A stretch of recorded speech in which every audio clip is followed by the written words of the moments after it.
Tragedy of the USS Indianapolis is considered one of the gravest disasters in the history of the United States Navy. If you've seen Steven Spielberg's 1975 mega hit Jaws, one of the most riveting moments in the movie is a speech by the character Quint recounting the slaughter of the crew of the USS Indianapolis by a school of sharks. I'll never put on a life jacket again. If you thought some clever screenwriter just made it up for the film, well, allow us to fill you in on all the gory details. Today, we're going to take a look at the deadliest shark attack in human history. But before we get started, be sure to subscribe to the Weird History channel and let us know what other survival stories you would like to hear about. Okay, who's up for a swim in the most shark-infested waters of history? Time to get your toes wet.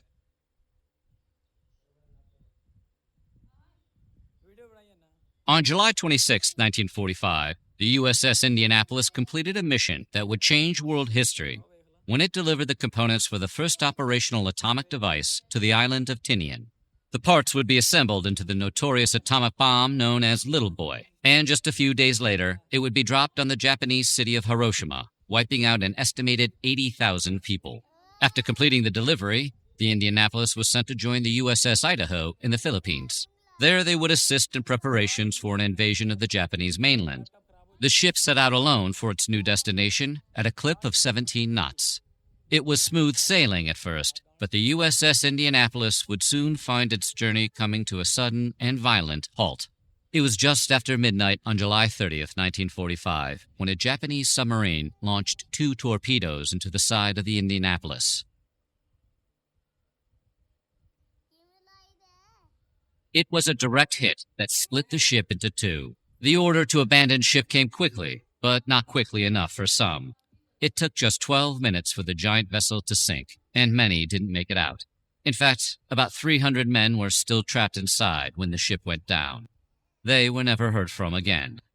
Another 900 or so went into the water. They didn't know it yet, but their fate would be arguably worse than the ones who went down with the ship. The Indianapolis went down fast, and the resulting chaos led to numerous injuries and a lack of proper equipment for those who got off. Approximately 879 servicemen survived the initial sinking, but many didn't have the time to get life preservers, so they had to constantly fight to stay afloat.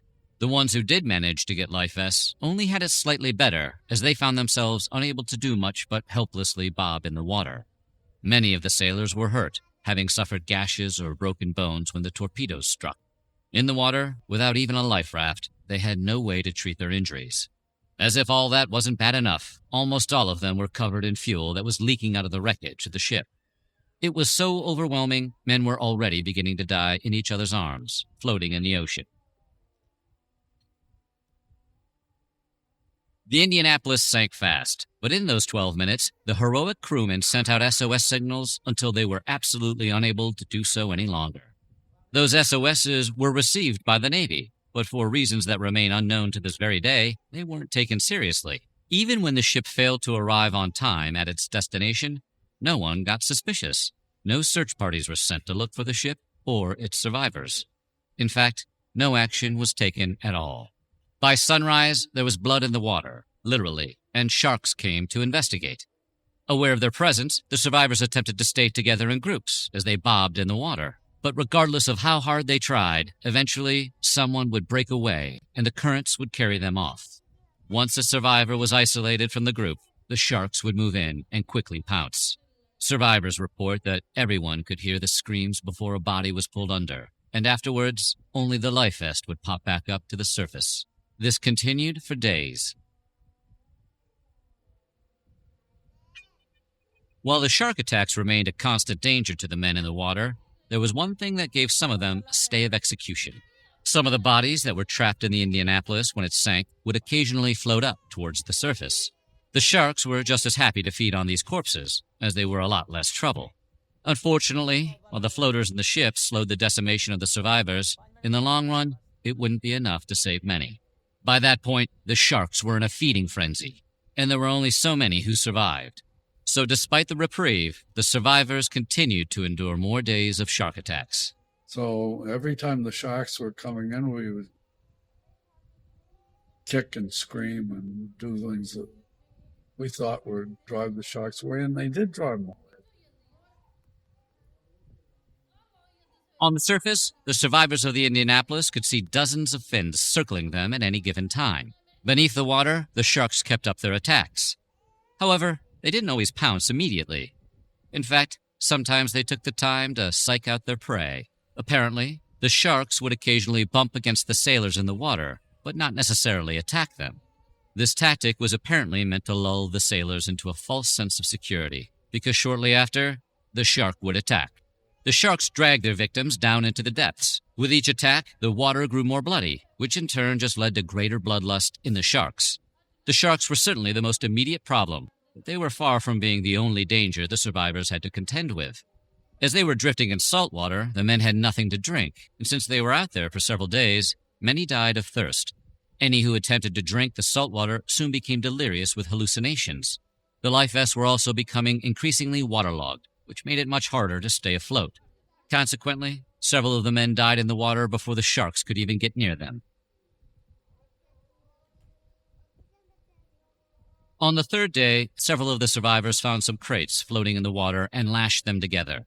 While the crates weren't sturdy enough to use as a raft, they could be used for another important purpose: drying out the life preservers. The men would wring the life vests out by hand, throw them on top of the crate raft, and then put them back on when they were dry.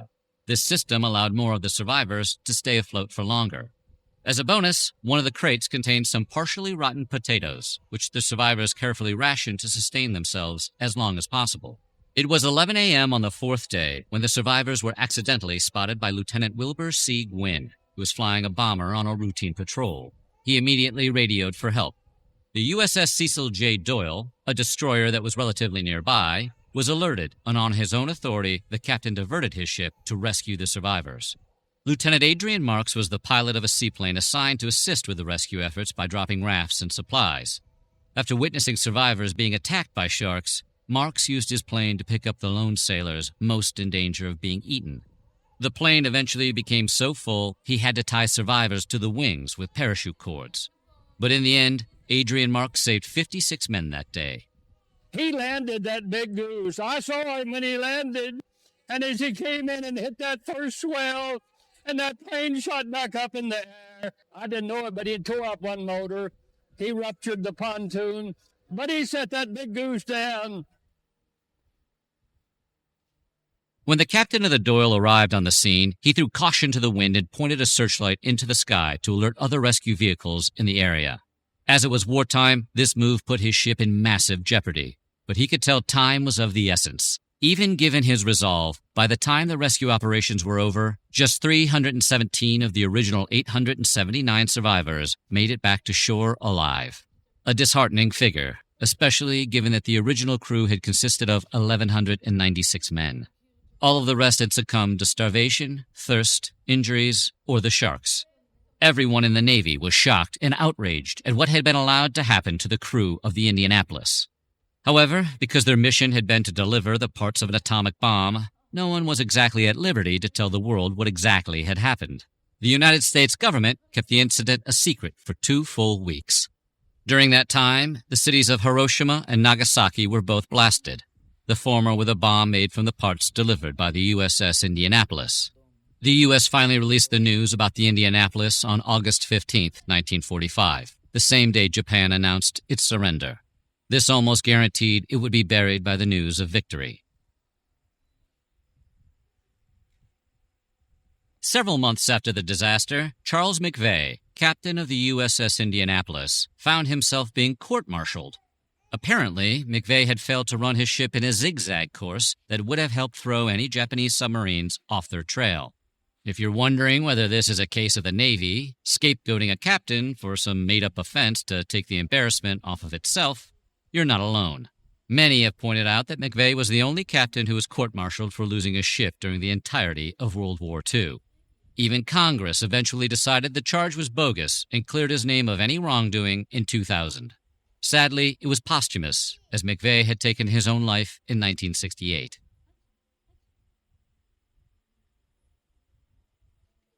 When multiple people die from shark attacks, it's usually the result of a series of strikes by the same animal, limiting the number of attacks that are possible. For example, in 1916, a shark known as the Matawan man-eater, which we did in a previous video, killed 4 people and attacked a 5th. However, those 5 incidents unfolded over the course of 10 days. Finding anything that even compares with the nightmarish carnage experienced by the survivors of the USS Indianapolis is nigh impossible. The sheer quantity of sharks and the immense length of time they were given to feed made the incident deadly on a scale that is unlikely to be seen ever again. So what do you think? Is this your biggest nightmare survival scenario? Let us know in the comments below, and while you're at it, check out some of these other videos from our weird history.